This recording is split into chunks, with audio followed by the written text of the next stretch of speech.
tous, bienvenue pour cette nouvelle séance sur le langage Python. Aujourd'hui on va faire l'introduction de la programmation orientée objet, ce qu'on appelle plus couramment la POO. Et je vais, plutôt que de commencer directement à coder, on va pas faire ça va être une séance en fait où je vais simplement vous expliquer les notions, les concepts que nous allons aborder. On va faire un petit récapitulatif de tout ce qu'on a vu jusqu'à présent, plutôt que de commencer directement à coder et d'attaquer cette partie-là qui va quand même être assez conséquente puisque tout le langage tient justement sur cette partie objet. Du coup, pas de codage pour cette séance-là, ça va être l'occasion de faire une petite pause tout simplement, de voir un petit peu ce qu'on a vu. Alors, vous êtes maintenant normalement en mesure de faire pas mal de petites choses déjà avec le langage Python. Vous avez vu comment afficher du texte. Alors je vais noter au fur et à mesure, comme ça on verra un petit peu globalement. Afficher du texte, vous avez vu comment saisir des informations. Donc avec print, avec input. Vous avez vu les variables. On a vu également tout ce qui était conditions et boucles. Voilà. On a parlé des fonctions et de la modularité. Donc comment faire des modules, utiliser les fonctions des modules qui sont des fichiers, et rappelez-vous, pour petit rappel, quand vous avez un répertoire qui contient plusieurs modules, d'accord, donc un dossier sur votre Windows, votre Linux, votre macOS, ça s'appelle un package, tout simplement. C'est simplement un dossier qui contient plusieurs fichiers de modules, donc plusieurs fichiers avec une extension .py. Voilà, voilà. Et ensuite, on a vu un petit peu comment gérer les erreurs. Voilà un petit peu tout ce que nous avons vu jusqu'à présent, donc c'est déjà pas mal, parce que vous avez vu vraiment on va dire le principal pour pouvoir manipuler un peu tout et n'importe quoi en Python. Et maintenant, nous allons vraiment parler d'objets. Alors je vous avais expliqué que le langage Python, contrairement à d'autres langages comme le C ou le C++, même d'ailleurs, est un langage qui est tout objet. Ça veut dire que même si vous faites qu'afficher du texte, même si vous saisissez par exemple quelque chose dans une variable de type int, donc un entier, le int, donc le integer, le string pour les chaînes de caractères str, etc., tout ça ce sont des classes. Donc vous manipulez en fait des objets, mais comme ce sont des classes natives, donc des objets natifs du langage, ils sont implicites, ils sont un petit peu masqués et vous les utilisez sans vous en rendre compte. Donc en réalité, quand vous faites par exemple ceci, je vous montre en termes de code, égale 14, vous créez un objet de classe int, donc integer tout simplement, qui est un entier. C'est pour ça que vous vous rappelez normalement, quand on faisait par exemple ça, donc on l'affichait bien sûr, âge utilisateur, ça affichait quelque chose du style, je sais pas moi, du style quelque chose comme ça. Ça affichait dans le terminal. Ou sans les simples codes, peu importe, donc ça mettait classe int, pour vous dire voilà que ça appartient, c'est un objet de classe integer, et l'objet c'est ça. C'est l'âge utilisateur. Donc tout est objet en Python, c'est super important puisque, contrairement à d'autres langages, vous ne pouvez pas vous dire par exemple je fais pas d'objet avec Python, c'est juste pas possible, le langage est basé entièrement sur ça. Du coup je voulais profiter de cette petite vidéo d'introduction pour pouvoir vous parler un petit peu du jargon, donc du vocabulaire qu'on voit en informatique. Puisque là, ce qu'on appelle la POO ou la PO, programmation objet, on peut dire orienté ou non, peu importe, le mot est pas obligatoire. Donc tout ce qui est technologie orientée objet, programmation orientée objet, vous voyez, il y a déjà plusieurs manières d'en parler. C'est une manière en fait de coder. C'est pas propre au Python, pas propre au C++ ou au Java, c'est simplement ce qu'on appelle un paradigme. Un paradigme, c'est une manière de coder, d'organiser son code, de coder d'une certaine manière, avec différents moyens. On a la programmation procédurale, on peut programmer de manière impérative, de manière fonctionnelle, par contrat, par flux. Il y a plusieurs manières, et il y a également la programmation objet. Donc ça va être simplement une autre manière d'organiser son code qui offre bien évidemment certains avantages, des inconvénients aussi, ça apporte son lot d'inconvénients toujours, mais c'est simplement ça. C'est pour ça qu'on parle de paradigme. D'ailleurs, pour ceux qui ont déjà fait du C++, le C++ est réputé pour être un langage qu'on dit multi-paradigme, c'est-à-dire qui permet de programmer de plusieurs manières différentes. L'objet, c'est de l'objet. Enfin, le Python, c'est de l'objet. Donc c'est vraiment un langage tout objet, donc vous pouvez pas vous dire, tiens, je fais uniquement du procédural. Il y a toujours des classes, des objets qui sont derrière tout ça. Voilà, voilà.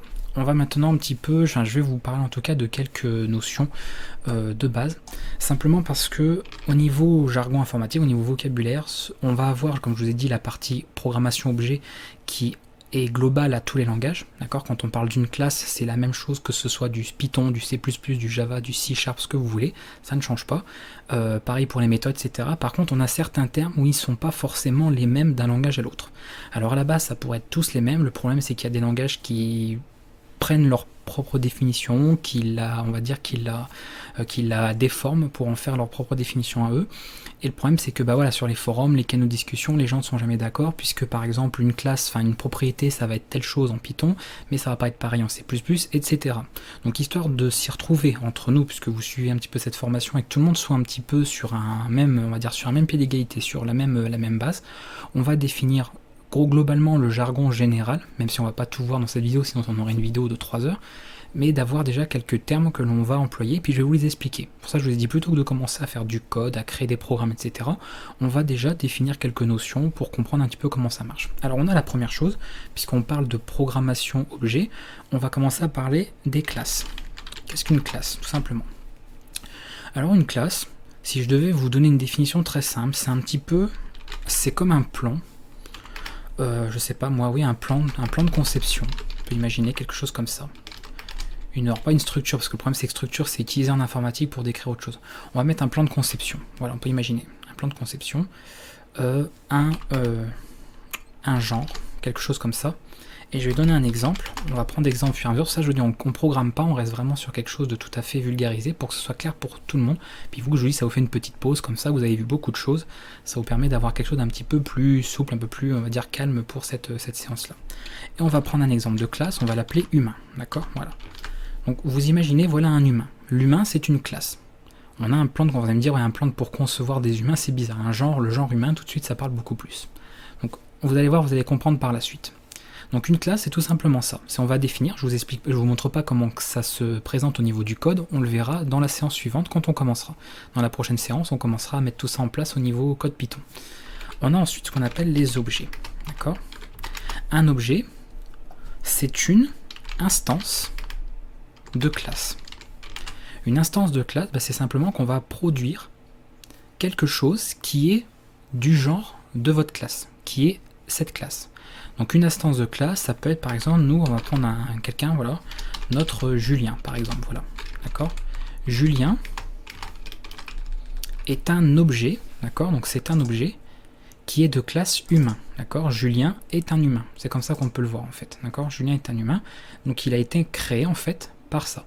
C'est-à-dire qu'on avait un plan, on peut imaginer voilà comment fonctionne, comment est conçu un humain, d'accord. C'est son plan de conception, c'est la classe, et à partir de là on peut créer un Julien, et Julien est un objet qui est de classe humain.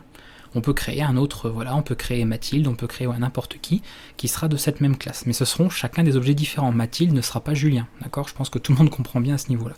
Donc voilà ce qu'est un objet, c'est une instance de classe. Donc ça c'est le terme très technique. On parle d'instance. Instancier donc une classe, donc tout simplement, c'est de créer un objet. Tout bêtement. Donc ça, ce sont deux termes qu'on retrouve. En général, les différences, il n'y a pas de différence entre les langages. Ça, tout le monde se met d'accord. Qu'est-ce qu'une classe, qu'est-ce qu'un objet? J'ai pas vu beaucoup de gens qui n'étaient pas d'accord avec ces notions, ces définitions. Là-dessus, tout le monde est à peu près d'accord, donc c'est déjà pas mal. Là, on va rentrer sur un peu plus compliqué. On va avoir les termes d'attributs, d'accord, et on va voir les termes de propriété. Et là, vous allez voir qu'on tombe sur autre chose. On va se mettre là, hop, histoire de rendre plus lisible les choses, voilà.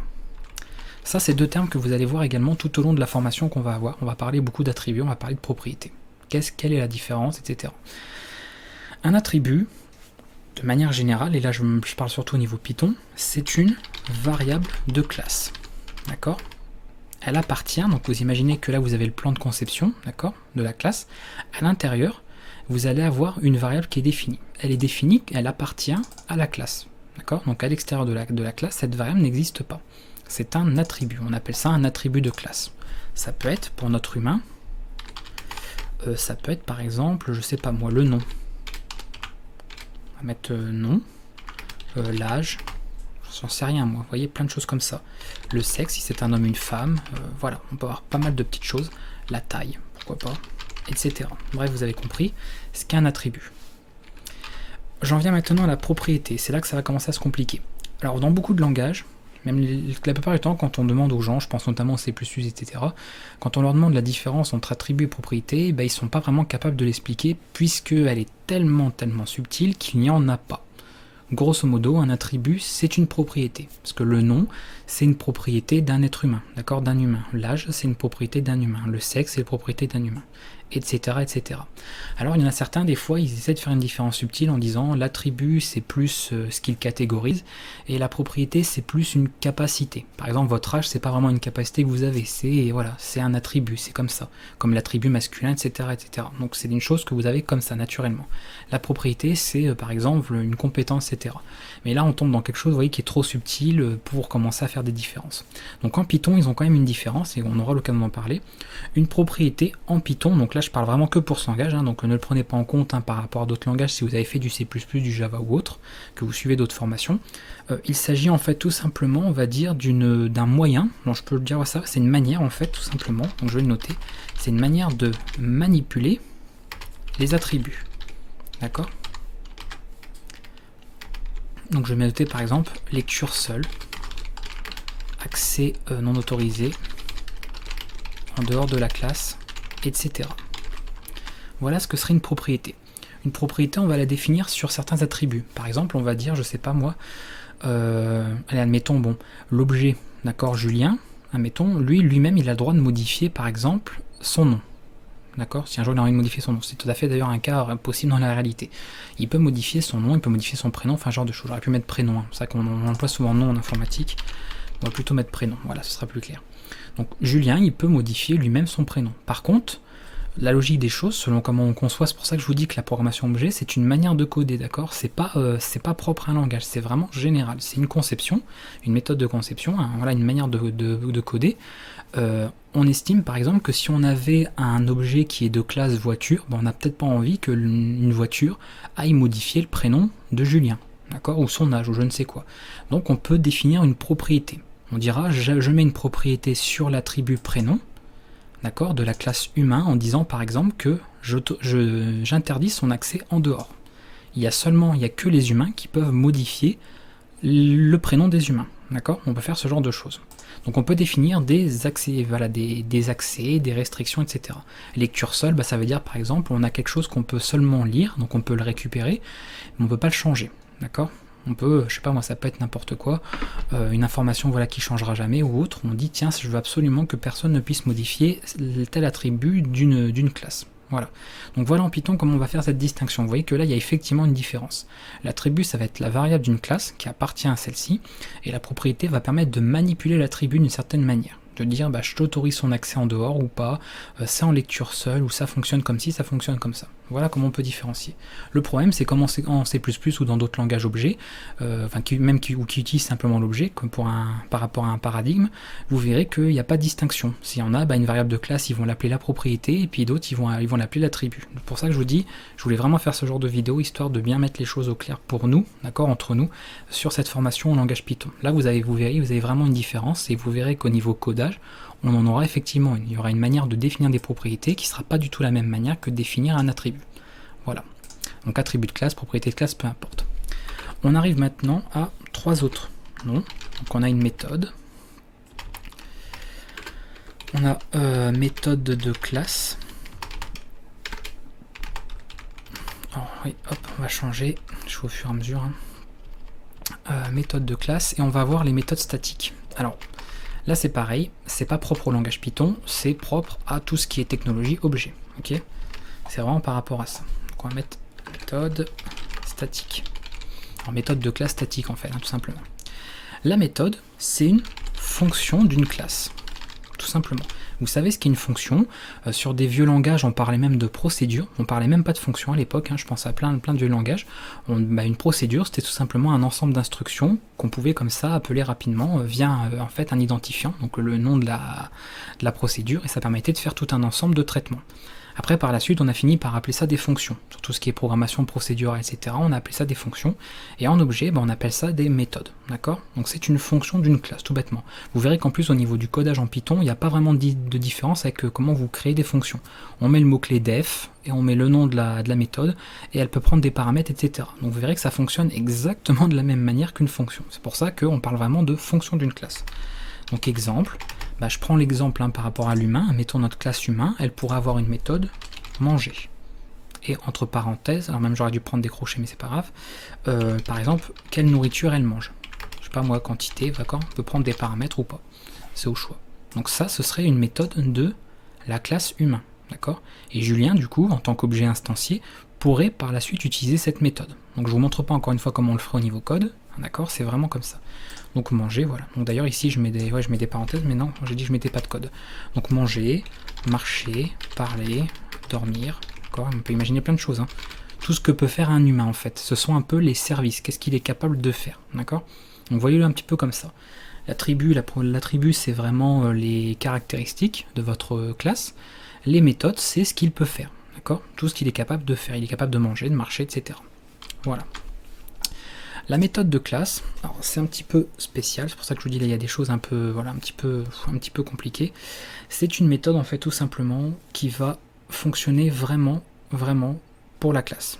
Donc je vais l'expliquer par la suite. On le définira autrement, je vais pas m'attarder en fait dessus puisqu'au niveau des définitions ça va pas changer grand chose. Il va y avoir une appartenance forte au niveau de la classe. Donc je vais pas, voilà, ça reste pareil, c'est une fonction d'une classe. Mais je ne vais pas vous détailler ça parce que ça va vous embrouiller, donc on en parlera quand on les fera au niveau code. Vous comprendrez un petit peu la différence, comment fonctionne l'une, comment fonctionne l'autre. Donc je vais rester là, je dis ouais, explication à venir plus tard. Sinon ça va vous embrouiller, c'est pas la peine, je pourrais pas l'expliquer sans code en fait, ça va pas être assez clair. Et une méthode statique, c'est une fonction, donc d'une classe, toujours pareil, mais indépendante. Ça veut dire que quand vous voulez utiliser une méthode, d'accord, sur une méthode d'une classe, vous allez devoir créer un objet. Par exemple, tant qu'on ne crée pas Julien, on ne pourra pas dire, bah tiens, il faut manger, d'accord? Il faut automatiquement qu'on ait créé un Julien pour pouvoir manger.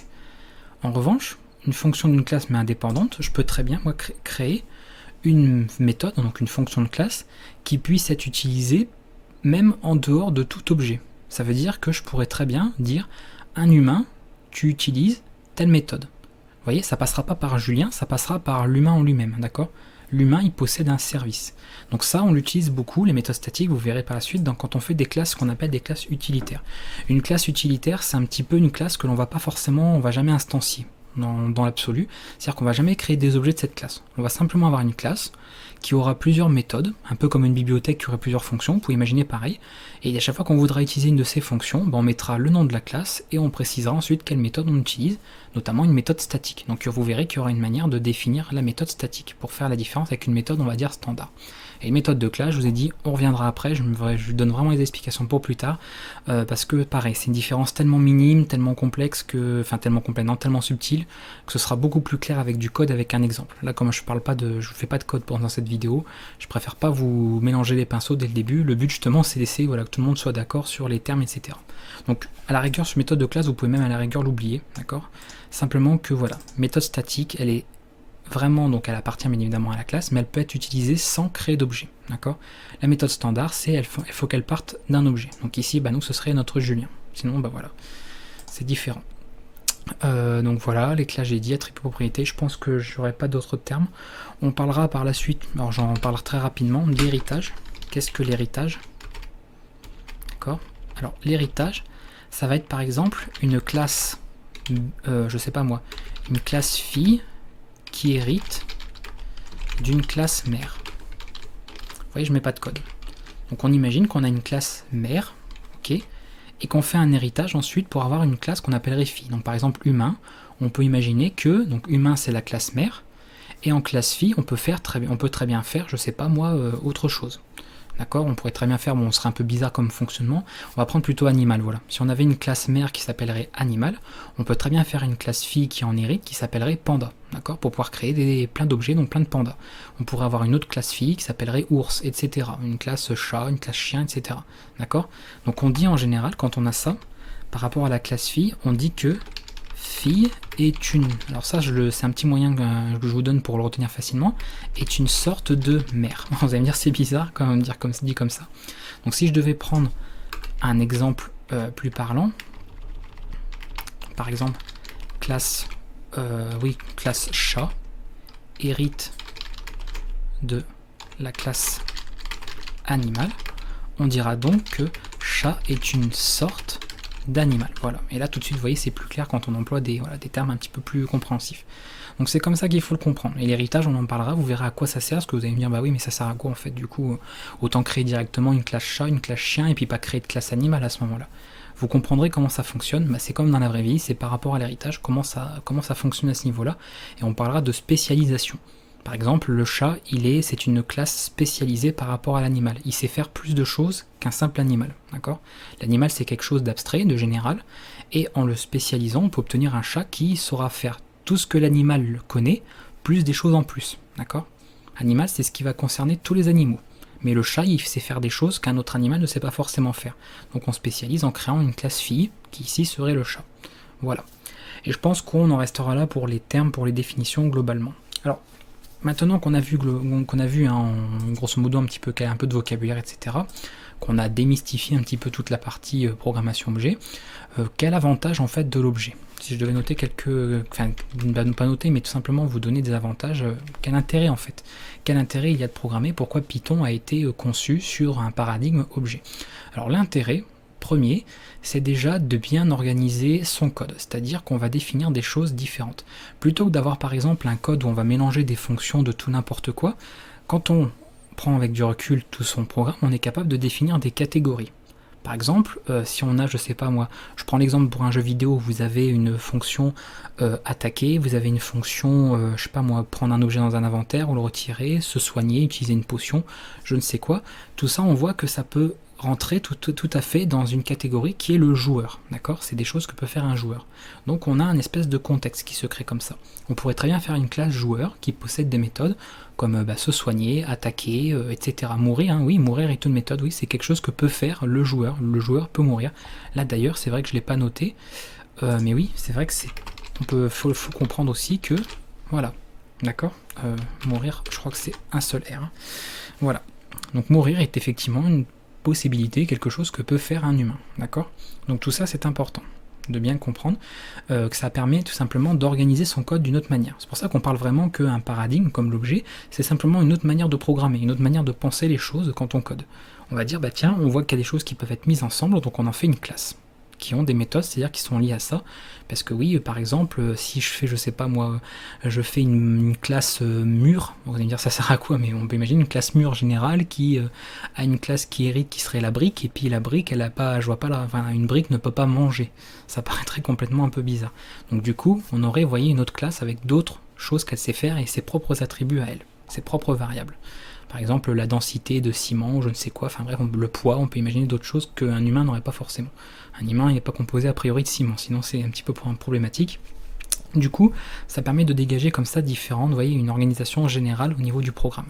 C'est aussi, et ça c'est le premier argument qu'on donne en général, tout ce qui concerne l'objet, on parle de réutilisation, ou réutilisabilité, parce qu'il y en a qui inventent des mots comme ça, où il faut mettre le maximum de caractères à croire.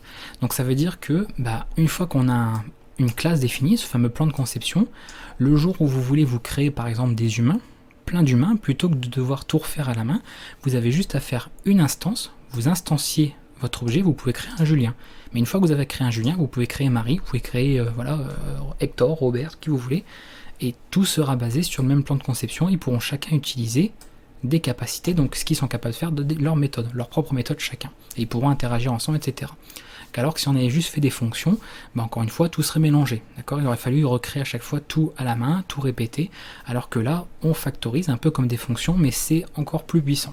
On ne fait pas seulement que factoriser dans des fonctions, c'est une classe factorise un ensemble de variables, donc d'attributs, et de méthodes, donc de fonctions, pour pouvoir répéter tout ça, enfin utiliser tout ça de manière simultanée, de manière répétitive, sans devoir répéter du code, faire du copier-coller tout simplement, et devoir tout changer. Donc c'est vraiment pour réutiliser au maximum le code. À partir du moment où on a une classe, on peut créer plein d'objets de cette classe très rapidement. Donc c'est là tout l'intérêt.